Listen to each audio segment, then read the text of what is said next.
Alrighty. 9:27. We're starting early. We're starting early because we've got exciting stuff happening later. And I want to make sure I have enough time to set all that up. So I'm going to try to do this YouTube portion quickly. Well, I'll honestly probably do it at about the same speed.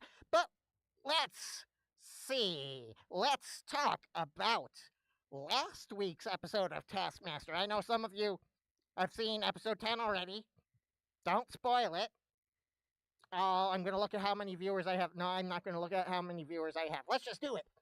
Okay. Task Rat Stat Stack.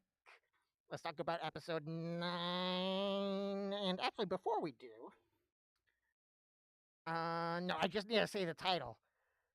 So that was maybe someone else wrote Veep, which is something Greg said, but my title point was I'd have fought him.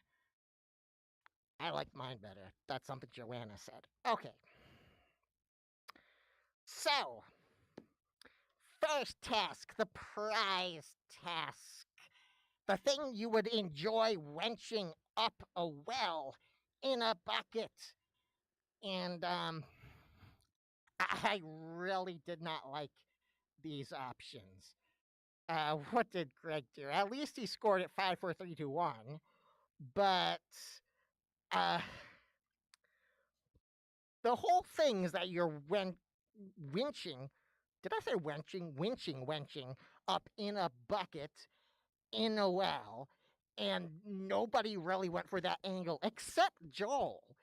And Joel's was one of the worst ones. All right? I somehow gave him 3 points because he was actually thinking about the fact that this is a well and we're trying to do something with that. But otherwise, custard, curly whirlies, I don't understand. I don't understand what all of that was about.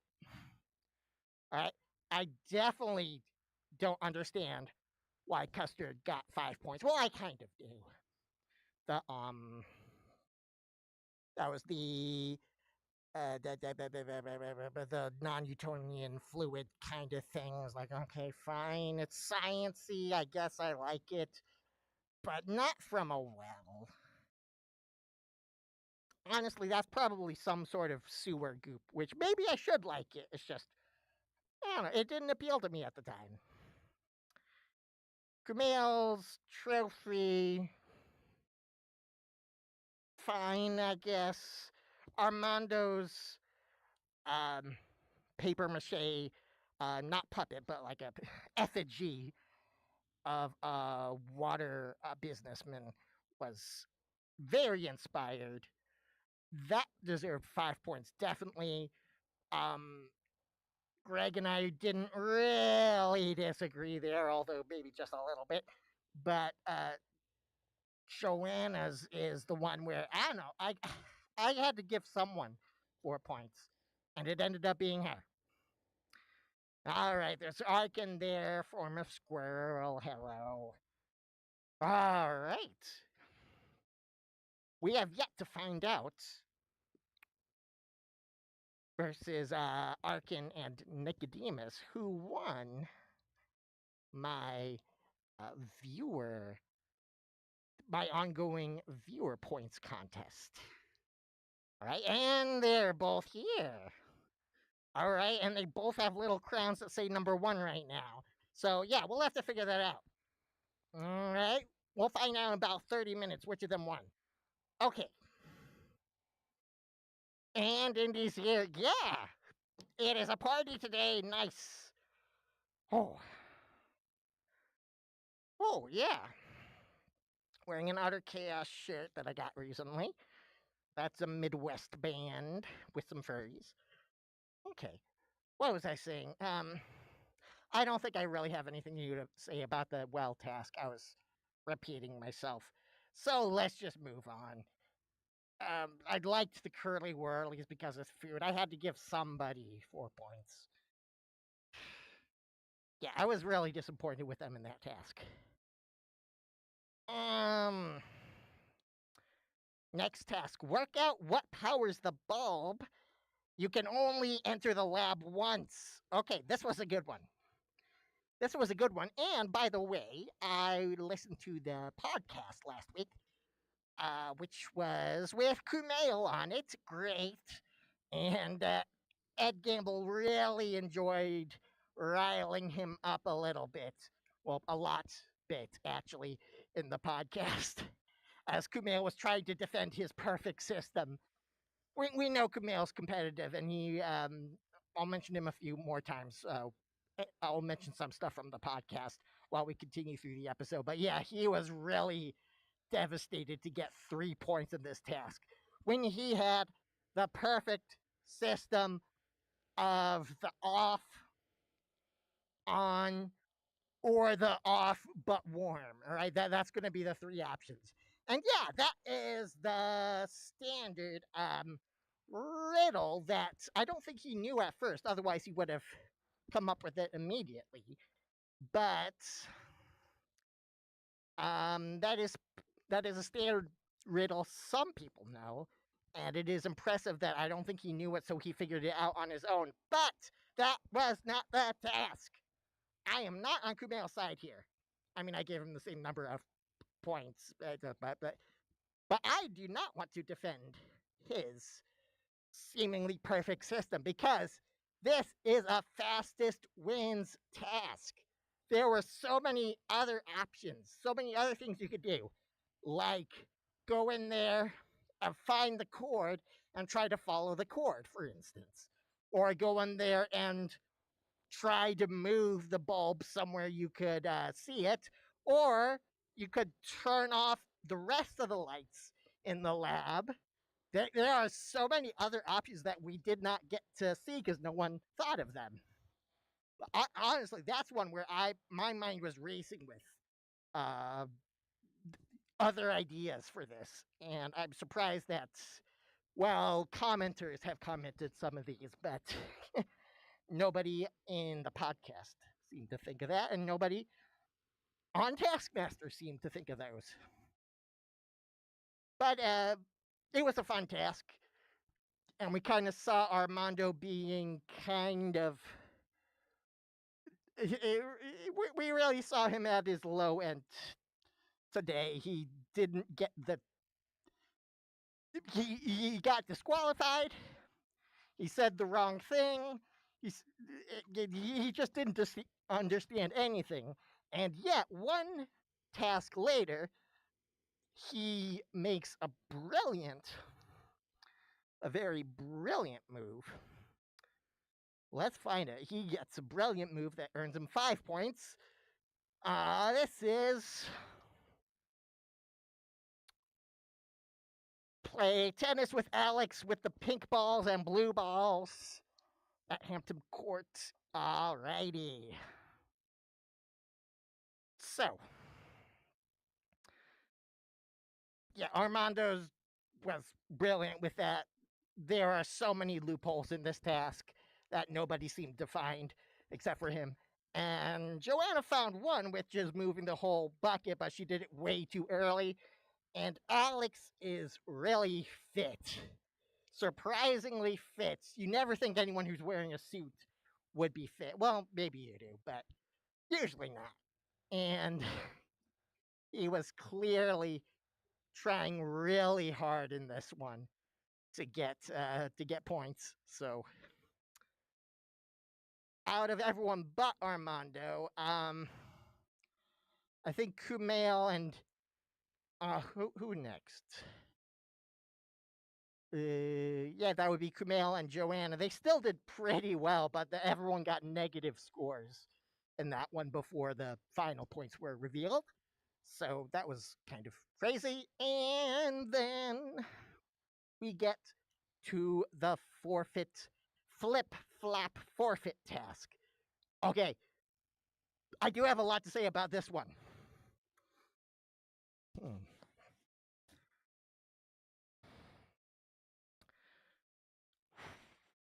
First,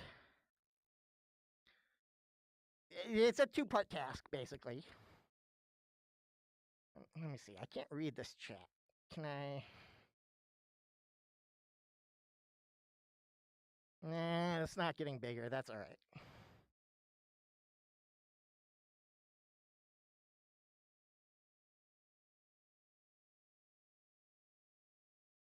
Yeah.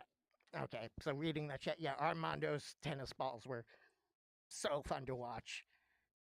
And him being so very humble about it, too. That was great. Okay. The flip flop task. So it's two parts. And I was wondering, is there any way to actually win that first part of the task, which is actually the second part of the task because you wrote the thing before, which means actually it's a three-part task. But in the first part that we saw, I was wondering, is there any way to actually catch the flip flop? And I was thinking maybe if you can use both feet, and then I reread it, and you have to use one foot. So no, that is impossible, or feasibly impossible, right? But this was confusing because we gave out points based on who set the forfeits. We did not get any points based on who completed the forfeits and how well they did. But Greg and I scored very similarly. Joanna, as Alex said in the episode, was too nice for the task. Um, she did slap yourself with a flip flop. Right. Okay. In any strength or manner you desire. So, what is that even supposed to be? It's getting out of the forfeit basically. So, like, if you pick that one, you don't really have to do any sort of punishment. But it's a really boring version of that. I didn't like it at all. But moving on. So Joanna gave that to Armando. Armando gave Amy the cook and egg backwards, which was everyone said was supposedly very good from what I've seen everyone's reactions to this one. And I don't know, I didn't find it. Maybe I need to watch again, but like, it's probably just my vision, not really seeing some of the details of that. I really should watch it again. But I just wasn't that impressed. I didn't feel like I saw what happened. It was just something with eggs is happening, and then at the end she says she's hungry. So maybe it was hard to see the details there. And that's the only one I disagreed with the points. Um, I flipped that and Kumail's because I liked the speaking in several different languages thing. But which Joanna did really well. And Kumail's, yes, uh, doing the languages and wearing jackets. Joanna did well. Like I said, she did really well. Also, with a little bit of fudging words there, here and there, but you knew what it was supposed to be, and it was pretty good. And there was an accent too. I liked that. Um, but there's two left. The second to best one was Amy giving Kumail the plank task. And this is where I thought that production had chosen specific tasks or specific forfeits for each tasker. But I rewatched and found that all of the flip flops were there at the beginning, and all the contestants chose one themselves. And then that flip flop was removed for the next contestant, so they had a choice of four and then choice of three. But that really felt deliberate, like that was given to Kumail. And on the podcast, Kumail was saying, yeah, he really wanted to prove that he could do his planks really well, and he did. And then he suffered for that, which was really good to watch. All right. That's a little bit of evil from Amy there that I enjoyed. And before we get to the last one, also on the podcast, Kumail had zero recollection of writing that flip flop thing. He said even after watching it back, he just did not remember that at all. Something about jet lag, that's probably one of the first things he did.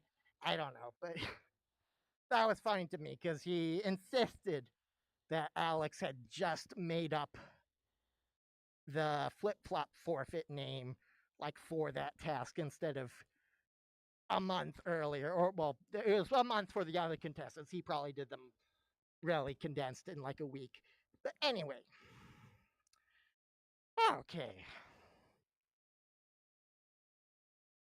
And Joel's self own one of the most incredible things to happen on Taskmaster, like by itself, so good. And then the fact that he decided to take his pants off beforehand is crazy. Like, I get that he took his pants off because he was trying to get to actually catch the flip flop.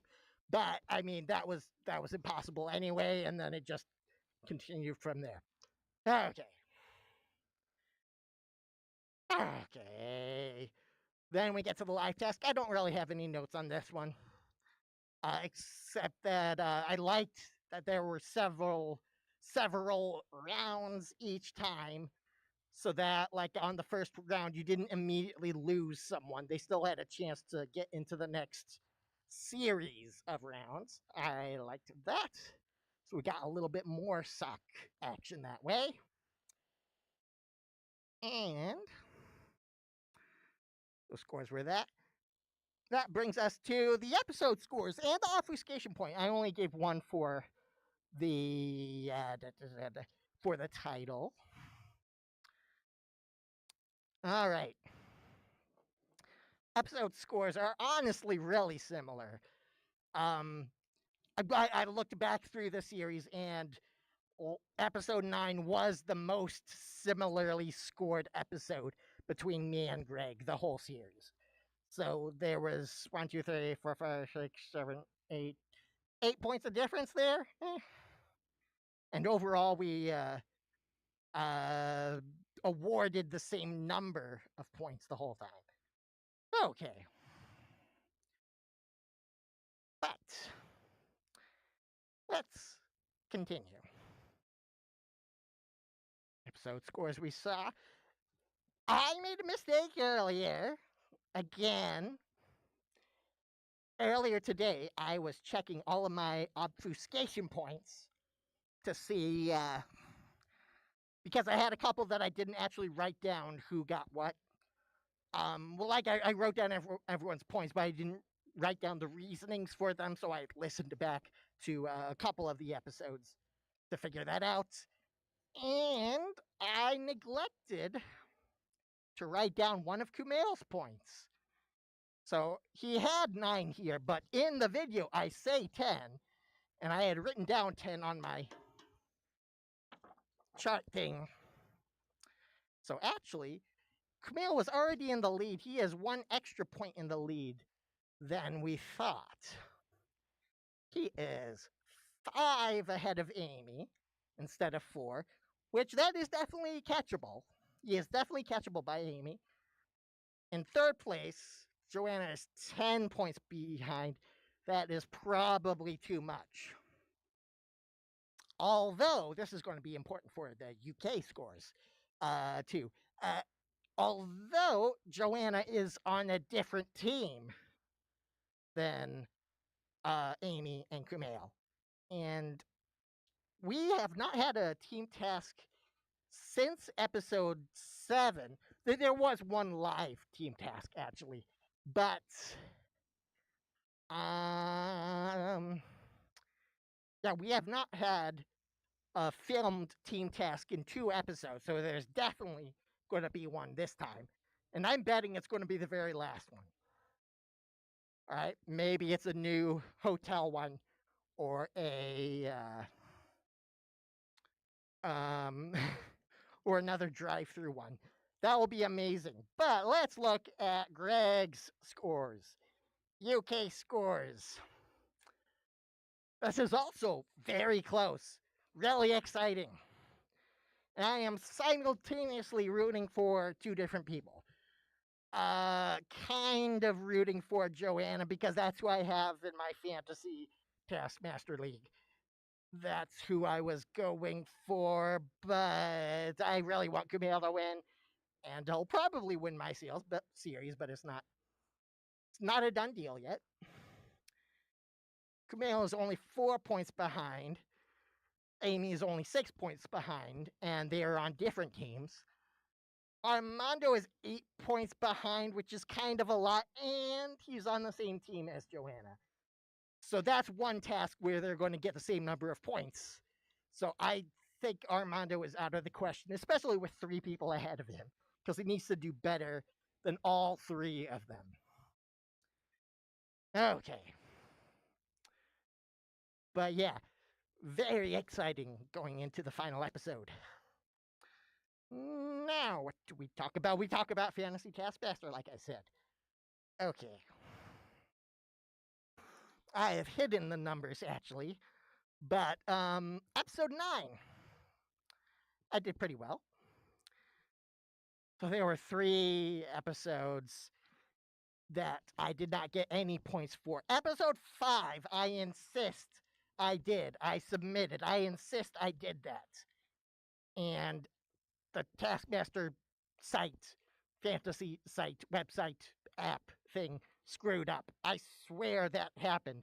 And I know because they also messed up by 8 points here. There was one question where it's a multiple choice. There were like 7 or 8 answers. And for each one you get correct, you got 2 points.